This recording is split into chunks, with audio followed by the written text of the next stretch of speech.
अब इस वीडियो में सिर्फ दो ही टॉपिक बचे हैं, एक रिफ्लेक्स एक्शन का और एक ब्रेन की वेंट्रिकल कैसे कैसे एक दूसरे से जुड़ी हुई है वो डायग्राम। ये दो टॉपिक बचे हैं।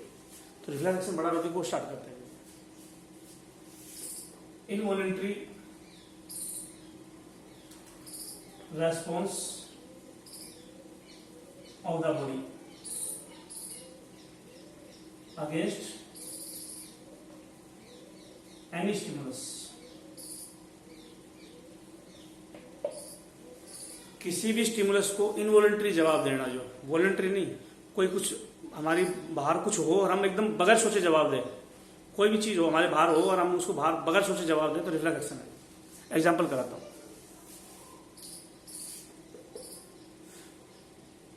Release of saliva,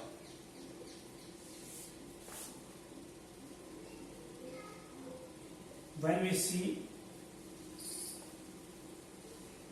tasty food or smell of tasty food,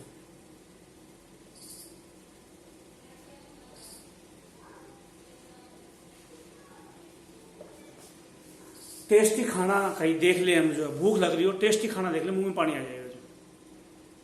और या टेस्टी फूड की स्मेल भी आ जाए तो भी खाना मुंह में पानी आ जाता है जो। अब मुंह में पानी वाला एग्जांपल तो मैं मोस्टली लेता ही हूँ जो। मैं अगर वीडियो ले रहा हूँ और मैं तुम्हारा एक बात यहाँ से वीडियो लेते लेते बोलूँ कि भाई नींबू और संतरा का पानी निकाल के तुम्हारी जीभ पे डाल दिया मैंने जो, तुम्हारे मुंह में पानी आ गया होगा जो। अगर तुमने सोच लिया ये बात कि नींबू और संतरा का जूस या खट्टा खट्टा जो चीज़ है वो तुम्हारी जीभ पर डल गया तो मुंह में पानी आ गया, ये रिफ्लेक्स एक्शन है जो। बगैर व्हील के आया, तुम चाह के भी नहीं रोक सकते इसको। तो एक तो ये हो गया।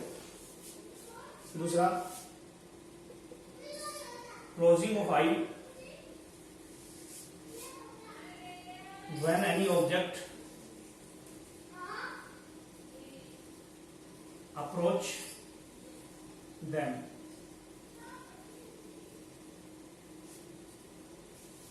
आंख की तरफ कोई भी चीज जाए आंख बंद होती है, ये रिफ्लेक्स एक्शन है।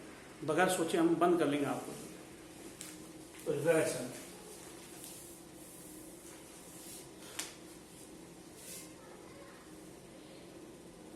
विड्रॉल ऑफ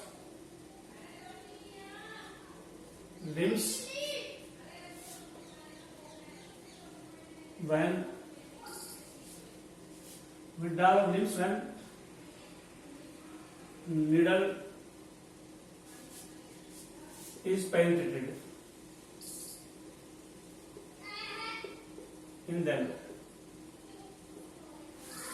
हम बैठे हुए कोई हमारे लिम्स पे हाथ पैर में सुई लगा दे, सुई चुभो दे, हम हाथ को खींच लेंगे, पैर को खींचेंगे, बगैर सोचे खींचेंगे, ये रिफ्लेक्स एक्शन है।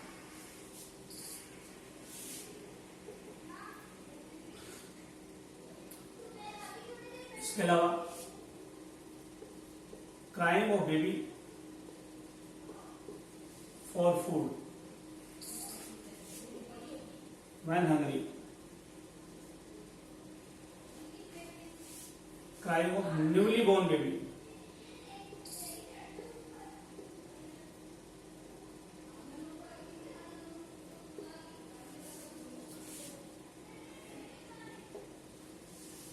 कोई न्यूली बोर्न बेबी है, नया बच्चा पैदा हुआ है जो, कोई नया बच्चा पैदा हुआ है और उसको भूख लग गई जो, कोई नया बच्चा पैदा हुआ उसको भूख लग गई तो रोने लग जाएगा, किसी ने सिखाया थोड़ी, ये रिफ्लेक्स एक्शन अपना आप रोने लगेगा वो जो। तो ये भी reflex action. Opening of mouth on hearing of loud sound,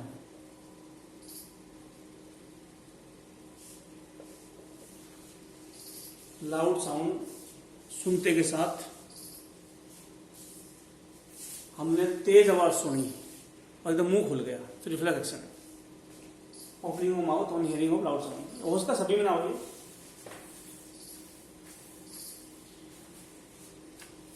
knee jerk reflex action.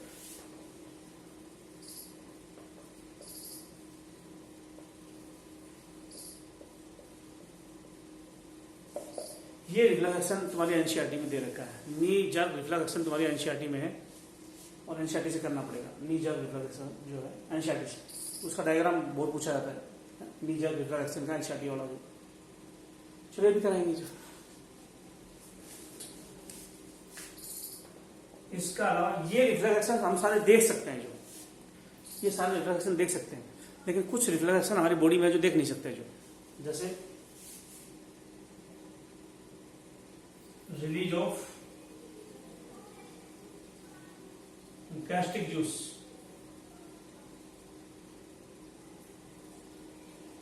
Release of intestinal juice, pancreatic juice,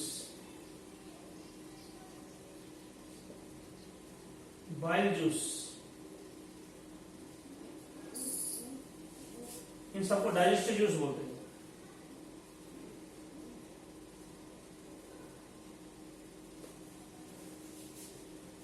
digestive juice है ये, एलिमेंट्री कैनाल के जूस है जो बनते हैं, जो ये अपने आप खाना पहुंचेगा, अपने आप रिलीज होते हैं, रिफ्लेक्स एक्शन में रिलीज होते हैं, अपने आप स्टिमुलस गया अपने आप रिलीज हो गए, फूड गया ये रिलीज हो गए, फूड गया और रिलीज हो गए। पेरिस्टाल्सिस,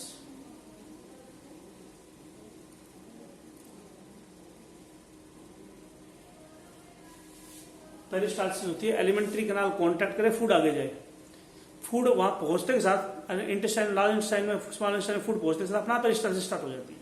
ये सब रिफ्लेक्स एक्शन है। इसके अलावा टाइपिंग,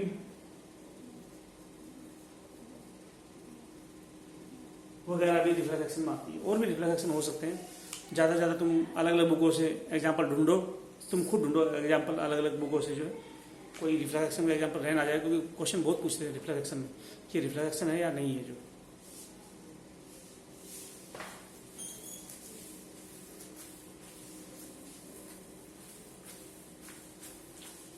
मैं नी जर्क रिफ्लेक्स एक्शन बताता हूँ, स्पाइनल कॉर्ड से कंट्रोल होता है नी जर्क रिफ्लेक्स एक्शन। ये स्पाइनल कॉर्ड है,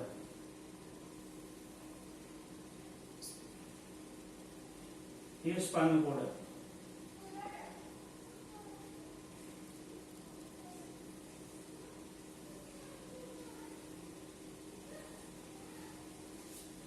ये स्पाइनल कॉर्ड है।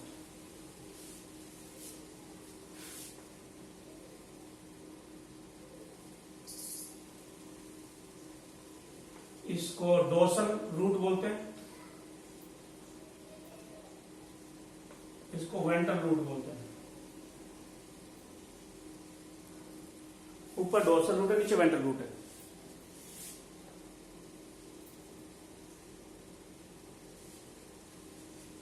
और ये हमारा पैर है, लिम्ब। यहां पे रिसेप्टर है,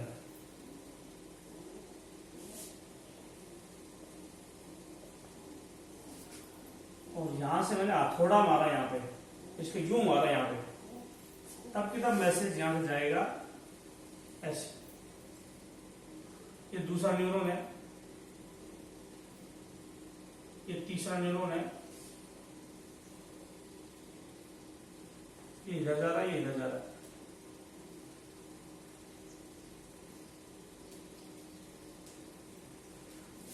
ये डायग्राम बना रखा है, लेकिन एग्जाम में डायग्राम बना है, जो पूछेगा ये क्या है, ये क्या है। मैंने हथौड़ा मारा, रिसेप्टर एक्टिवेट होंगे, फिर इस पाथवे को बोलते हैं अफरेंट पाथवे।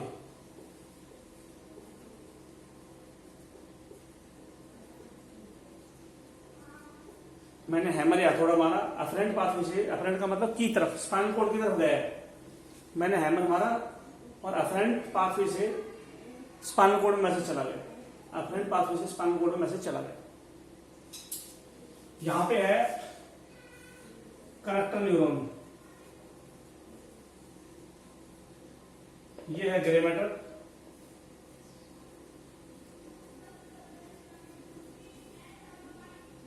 और ऊपर है व्हाइट मैटर।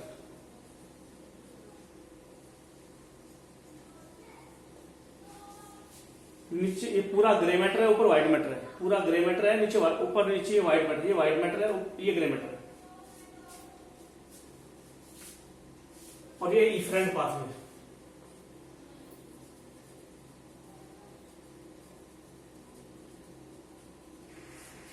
और यहां पे होंगे इफेक्टर। ये एग्जाम में डायग्राम बनाया आएगा तुम्हारे, और पूछेगा ये लाइन क्या है, तो बोलोगे अफरेंट पाथवे है, स्पाइनल कॉर्ड की तरफ जा रही है। बोले ये दो लाइन क्या है, बोले इफरेंट पाथवे है, मसल या ग्लैंड की तरफ जा रही है, मसल की तरफ जा रही है। मैसेज यहाँ हथौड़ा मारा, सेंसरी न्यूरॉन से, एफरेंट पाथवे सेंसरी न्यूरॉन का बना हुआ है, स्पाइनल कॉर्ड की तरफ लेके गए, वहां कनेक्टर न्यूरॉन होगा, मोटर न्यूरॉन एकदम इधर आएगा और हथौड़े की तरफ पैर जाएगा। ऐसे मारो तो यूं होगा हाथ पैर। नॉर्मली तो क्या होता है, नीडल मारते तो हाथ खींचते, हमारे हथौड़ा मारो हमारे घुटने पे, घुटने के नीचे हथौड़ा मारो, यूं जाएगा, यूं यूं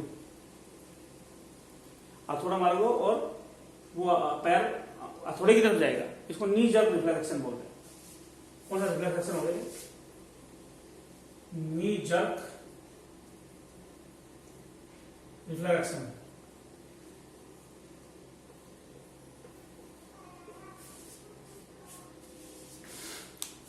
तुम हैमर या हथौड़ा मारो पैर पे, हैमर या हथौड़ा मारो पैर पे, पैर हथौड़े की तरफ जाएगा, और इसको बोलोगे नी जर्क रिफ्लेक्शन। इस रिफ्लेक्शन के पूरे पाथ बताओ। पहले है रिसेप्टर, हथौड़ा रिसेप्टर एक्टिवेट हो जाएगा हथौड़े से, हथौड़े को स्टिमुलस बोल सकते हो, रिसेप्टर एक्टिवेट हो गए। ये सेंसरी न्यूरॉन या एफरेंट पाथवे है, फिर है कनेक्टर न्यूरॉन, और फिर इफरेंट या मोटर न्यूरॉन है, फिर मसल है जो ऐसे करवाएगी, हथौड़े की तरफ पैर जाएगा। ये पूरा नी जर्क रिफ्लेक्शन। जो न्यूरॉन लेके गया वो तो था अफरेंट, जो न्यूरॉन मसल की तरफ आ रहा है इफरेंट, और मसल जो कॉन्ट्रैक्ट करेंगे वो है इफेक्टर, ऊपर रिसेप्टर। इस पूरे रास्ते को बोलते हैं, ये ग्रे मैटर में है कनेक्टर न्यूरॉन्स। स्पाइनल कॉर्ड की नर्व्स की डोर्सल रूट मानी जाती है सेंसरी। स्पाइनल कॉर्ड की नर्व है, ऊपर वाली ब्रांच सेंसरी होती है, नीचे वाली मोटर होती है। स्पाइनल कॉर्ड की ऊपर वाली ब्रांच सेंसरी होती है, नीचे वाली मोटर होती है, और दोनों से जुड़ने से बनती है मिक्स नर्व। सेंसरी जो ब्रांच होती है, डोर्सल वाली ब्रांच सेंसरी होती है, वेंट्रल मोटर होती है, मिक्स नर्व होती है। इन जितने भी कंपोनेंट मैंने डायग्राम में दिखाए, मैं इसको लिख रहा हूं, इन सबको रिफ्लेक्स आर्क बोलते हैं। जिधर के रिफ्लेक्स के पाथ, रिफ्लेक्स का रास्ता या रिफ्लेक्स के कंपोनेंट को हम बोलते हैं रिफ्लेक्स आर्क। मिटा देता हूं इसको।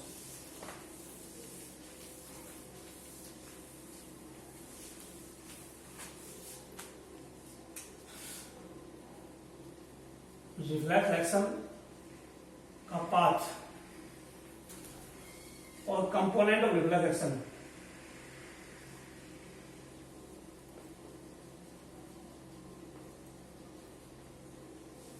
Is called reflex arc. इतना बता देता हूं, मैं एलन की बुकलेट से चैप्टर नहीं करवाया मैंने, उसमें बहुत ज्यादा चीजें एक्स्ट्रा दे रखी है जो, तो एलन की बुकलेट मेरे पास है नहीं, जो है तो बाद में करा दूंगा। जो रिफ्लेक्स एक्शन का रास्ता या रिफ्लेक्स एक्शन के जो कंपोनेंट है, इनको रिफ्लेक्स आर्क बोलते हैं। कौन कौन से कंपोनेंट है, रिसेप्टर, स्टिमुलस ने रिसेप्टर को एक्टिवेट किया था, फिर एफरेंट न्यूरॉन, एफरेंट या सेंसरी न्यूरॉन,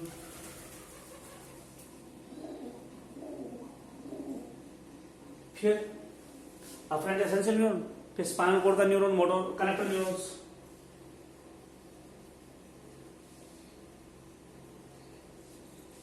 फिर मोटर न्यूरॉन्स,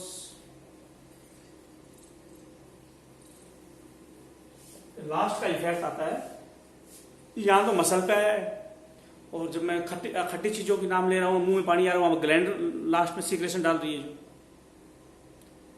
भाई ऐसा ही तो सेम उसमें है, जैसे मैंने कहा नींबू या संतरा तुम्हारे जीभ पर डलेगी, तो कौन कौन से कान में तुम्हारे सेंसरी न्यूरॉन थे, सेंसरी नर्व थी, वो एक्टिवेट हुई। फिर ब्रेन स्पाइनल कॉर्ड में एक्टिवेट होगा कनेक्टर न्यूरॉन्स, फिर मोटर न्यूरॉन आएगा, तुम्हारी मसल या ग्लैंड से पानी निकलवा देगा। तो मसल ग्लैंड को क्या बोलते हैं, दोनों को इफेक्टर। तो 5वें पे है इफेक्टर, मसल या ग्लैंड।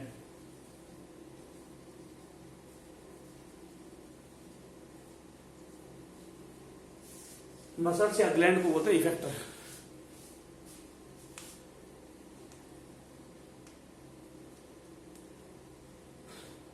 तो ये रिफ्लेक्स आर्क के कंपोनेंट थे, रिफ्लेक्स एक्शन का टॉपिक। और आगे देखते हैं।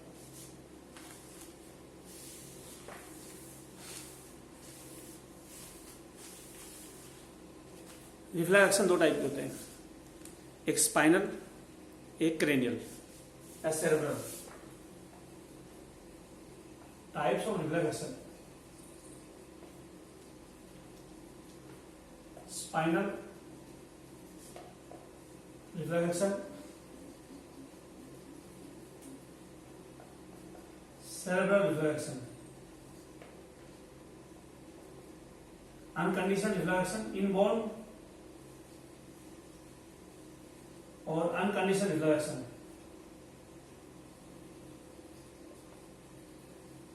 इनबॉर्न और unconditioned reflex action. Condition reflex action,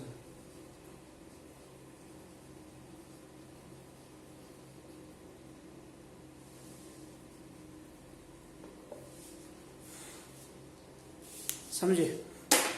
जो रिफ्लेक्स एक्शन स्पाइनल कोड से है वो स्पाइनल रिफ्लेक्स एक्शन, ज्यादातर स्पाइनल रिफ्लेक्स एक्शन होते हैं। सेरेब्रल तो बहुत कम है। जो ब्रेन से कंट्रोल हो सेरेब्रल रिफ्लेक्स एक्शन होते हैं। These are controlled by spinal cord, ये कंट्रोल है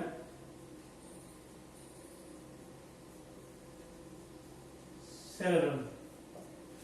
जो रिफ्लेक्स एक्शन सेरेब्रम से कंट्रोल है वो सेरेब्रल है, स्पाइनल कोड से स्पाइनल रिफ्लेक्स एक्शन है। ये spinal reflex action spinal cord से कंट्रोल है, ये ब्रेन से सेरेब्रल है। ये दो हो रहे हैं। जो रिफ्लेक्स जन्म से होते हैं वो इनबॉर्न या अनकंडीशन होते हैं, और जो जन्म के बाद में सीखे जाते हैं वो कंडीशन होते हैं। These are present since birth, जन्म से होते हैं, जन्मजात होते हैं। ये acquired during life.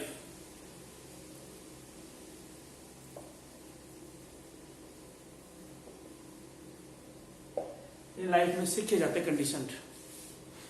Reflex action के काफी ज्यादा एग्जांपल मिलेंगे, वो अलग ही बुकलेट में, तो सारे पढ़ना जो हो गया। कंडीशन रिफ्लेक्स एक्शन का टॉपिक करा रहा हूं।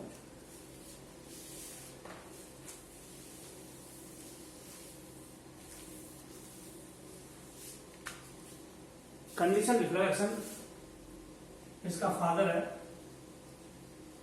Pavlov, Russian scientist.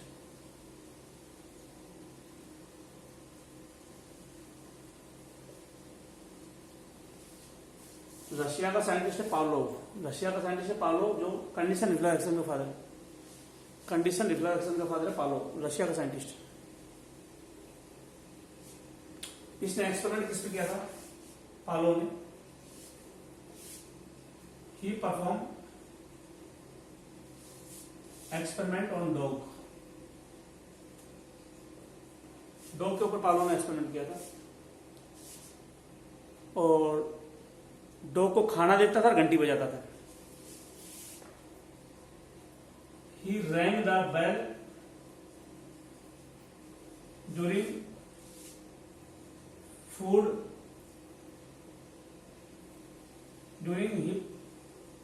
during he provided food to dog.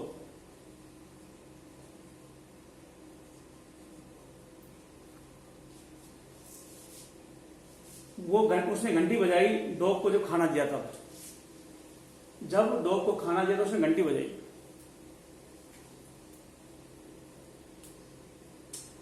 बाद में घंटी बजाई लेकिन खाना नहीं दिया। After few days,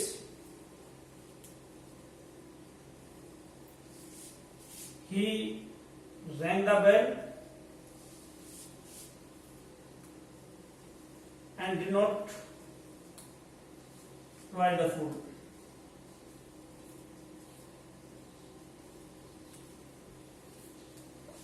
बाद में खाना नहीं दिया, घंटी घंटी बजाई, डॉग के मुंह में पानी आने लग गया।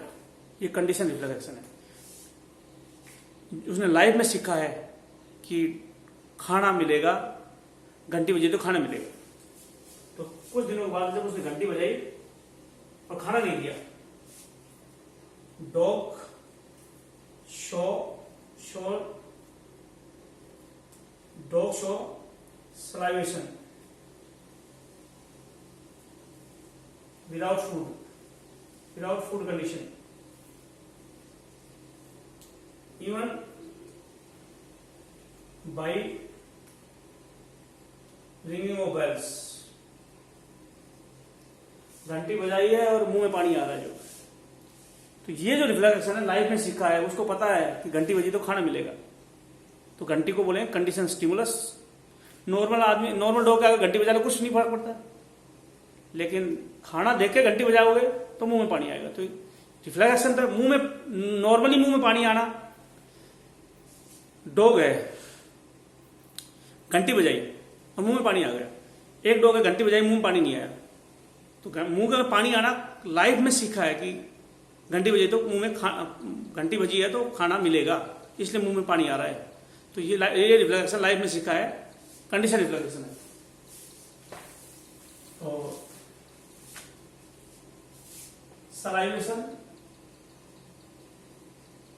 सलाइवेशन जो हुआ है, salivation in dog due to bell is learned in the lifetime में सीखा है। It is condition reflection, life में सीखा है। It is condition reflection. और बैल को बोलेंगे condition stimulus. Bell is condition stimulus.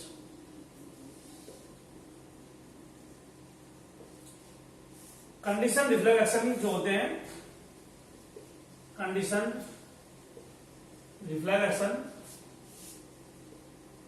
Are temporary.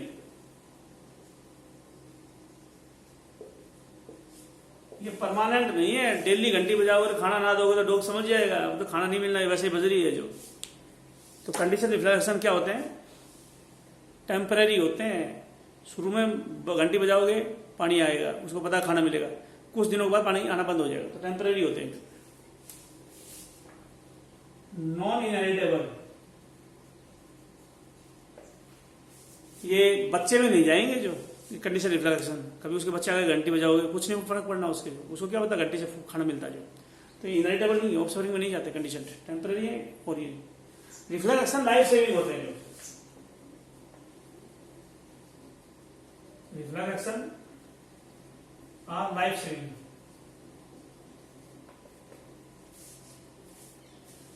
किसी बिजली के तार लग गया, करंट था उसमें, तार के करंट था उसमें, हाथ लग गया, तुमने एकदम खींच लिया, रिफ्लेक्स एक्शन था तभी तो बच गए। उन्हें सोचते भाई ये तो करंट है, इसको मैं हाथ हटाऊं या ना हटाऊं, इतनी देर में तो तुम्हारी डेथ हो जाती है। तो condition overall normally reflex action life saving होते हैं।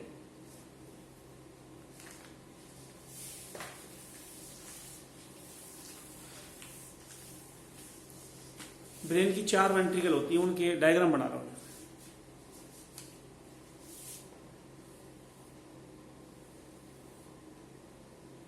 दो वेंट्रिकल तो ये है, फर्स्ट और second. First and second ventricles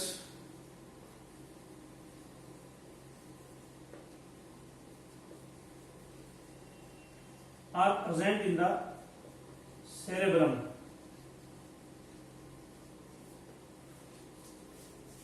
brain का जो सेरेब्रम है इसमें फर्स्ट और सेकंड वेंट्रिकल है। ब्रेन के अंदर जो सेरेब्रम है इसमें 2 वेंट्रिकल है, 2 कैविटी है। ब्रेन के वेंट्रिकल में 2 कैविटी है, ये वेंट्रिकल है ब्रेन का, इसमें 2 कैविटी है, फर्स्ट और सेकंड। फर्स्ट और सेकंड वेंट्रिकल ब्रेन के सेरेब्रम होती है। क्या क्या बोलते हैं इन 2 वेंट्रिकल को? दीज आर कॉल्ड पैराश्योर और लेटरल वेंट्रिकल।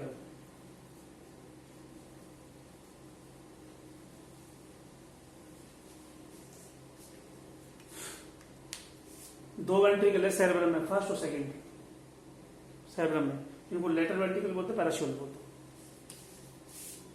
ये सेरेब्रम पार्ट है। ये थर्ड पार्ट है डायंसिफेरम। तीसरा पार्ट है डायंसिफेरम। इसमें थर्ड वेंट्रिकल है, लिख दो यहां, third ventricle is present in डायंसिफेरम।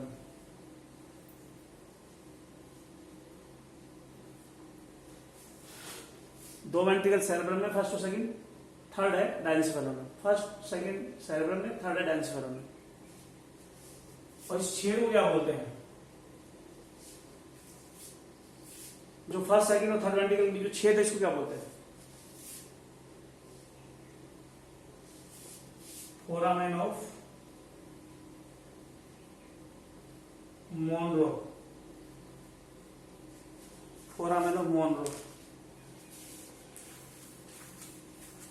क्या होता है? फोरामेन मोनरो वो छेद है जो फर्स्ट सेकंड को थर्ड के साथ कंटिन्यू कर रहा है। It is the pore through which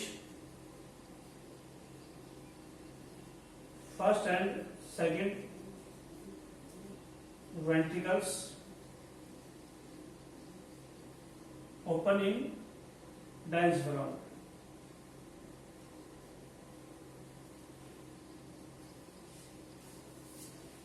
foramen Monro क्या है? एक वो छेद है, वो पोर है जिसके through first second ventricle third ventricle में खुल रही है। First second ventricle open in third ventricle. यहां लिख दो, यहां लिख देता हूं, first second ventricles open in third ventricle of cerebrum. वो छेद जिसके थ्रू फर्स्ट सेकंड वेंट्रिकल खुल रही है थर्ड वेंट्रिकल में, डायंसिफेरम की जो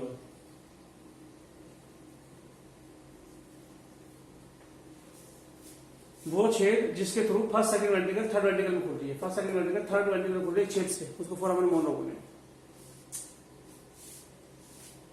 फिर अगला पार्ट आता है mid brain,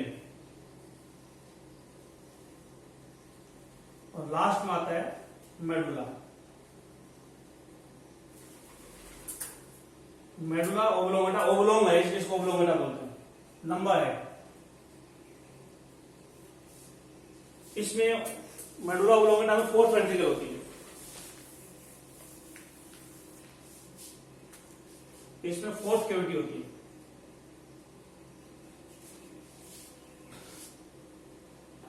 fourth ventricle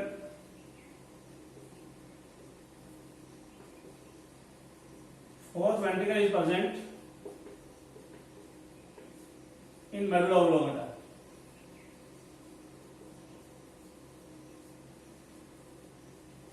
fourth ventricle medulla oblongata में, और थर्ड और फोर्थ के बीच में एक ट्यूब है, इसको बोलता है आइटर। थर्ड और फोर्थ वेंट्रिकल के बीच में ट्यूब है मिड ब्रेन के अंदर। Third and fourth ventricle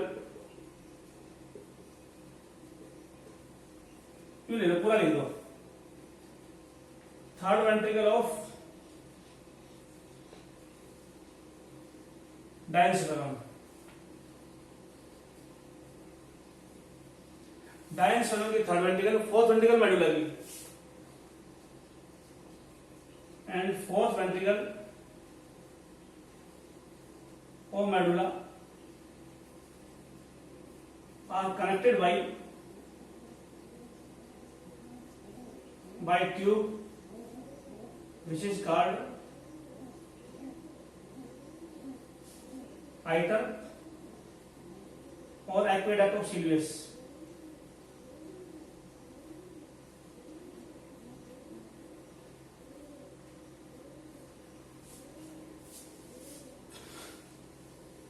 third ventricle diencephalon की, थर्ड, और फोर्थ वेंट्रिकल मेडुला की, फोर्थ जुड़ी हुई है एक ट्यूब से, आइटर से, और ये आइटर किसके अंदर है? मिड ब्रेन में, present in mid brain. First second ventricle है सेरेब्रम में, थर्ड है डायनेस्फेरम में। फर्स्ट सेकंड और थर्ड खुली हुई, फर्स्ट सेकंड थर्ड में खुली है फोरामन मोनरो छेद से, जो थर्ड और फोर्थ के बीच में ट्यूब है, आइटर या एक्वेडक्ट ऑफ सिल्वियस बोलेंगे। थर्ड, फर्स्ट सेकंड वेंट्रिकल है सेरेब्रम में, सेरेब्रम में है फर्स्ट सेकंड, फर्स्ट और सेकंड सेरेब्रम में, थर्ड है डायनेस्फेरम में, फोर्थ है मेडुला में। फर्स्ट सेकंड और थर्ड के बीच में छेद है फोरामन मोनरो, थर्ड और फोर्थ के बीच में ट्यूब है आइटर। इस तरह से चैप्टर मैंने कंप्लीट कर दिया है। नर्वस टिश्यू में इम्पल्स कंडक्शन का टॉपिक नहीं किया।